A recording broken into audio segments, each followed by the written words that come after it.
And then my mum took me back to see it when I was about 6 or 7, and I loved it, but I didn't like the Sugar Plum Fairy. I wanted to be the Mouse King. And then she bought me a sword, and I used to run around and pretend to be the Mouse King.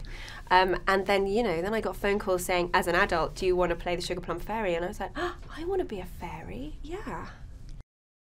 I play the Sugar Plum Fairy. What's annoying though is that, you know, if you're playing a fairy, you want wings.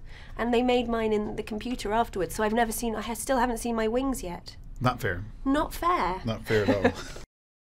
My approach, as an actor, I sort of like to do as much research as possible, and there isn't a lot of research that you can do about the Sugar Plum Fairy. So I did go onto YouTube and I watched as many different versions of the dance, and they were all amazing, and I thought, but I'm not a ballet dancer, so I can't do any of that.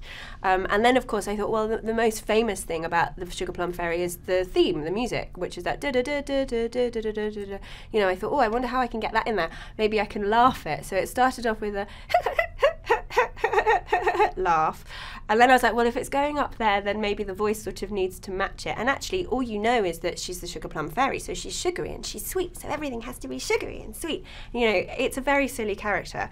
So I tried it out on I took my kid into a playground, and there were some 6-year-olds playing in the sandpit, and I tried the voice out on these 6-year-olds, and they burst out laughing, and I thought, well, you're the audience, so we'll do this.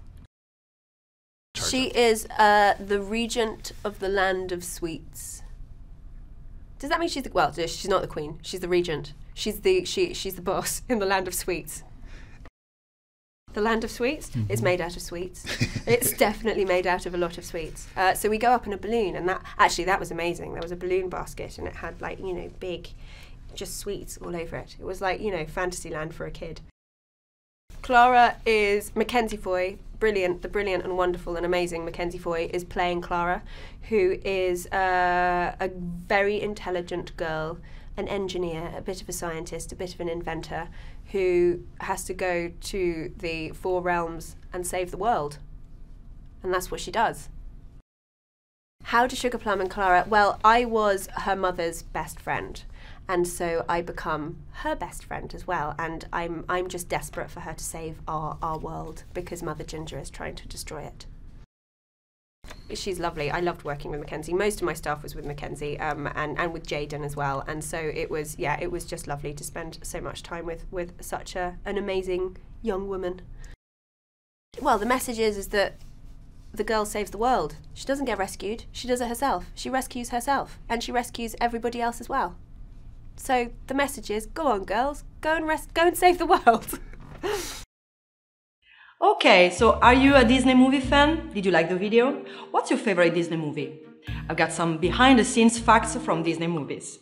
Production on Beauty and the Beast, which was a combination of traditional, hand-drawn and computer-generated images, ran out of time and money, so they had to reuse the dancing scenes from Sleeping Beauty.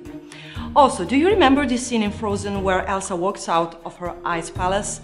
Well, it took 132 hours, more than 5 days to generate, and that's not including the time it took to draft, draw and create. Whoa. Okay, so if you want to watch more videos like this, hit the subscribe button and ring the notification bell so you receive the videos the moment they are online. See you next time!